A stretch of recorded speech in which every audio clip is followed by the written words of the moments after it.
Heidi is reducing the administrative burden on our healthcare professionals by 85%. It's literally giving them 2 to 3 hours back a day.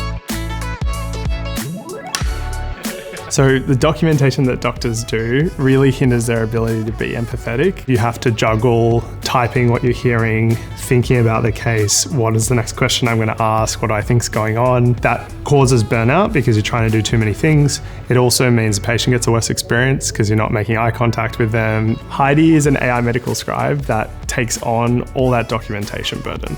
With Vertex AI, we've been able to take foundation models and medically fine-tune them. So that means they perform well with condition names, medicine names, all of the noise and complexity of a clinical environment, and meet all of our word error rate and all our SLAs to make it a just amazing product experience for clinicians. The Google Cloud AI platform has been super pivotal to our story. Vertex AI is really the only platform we've found that can handle the breadth and complexity of how big Heidi has become.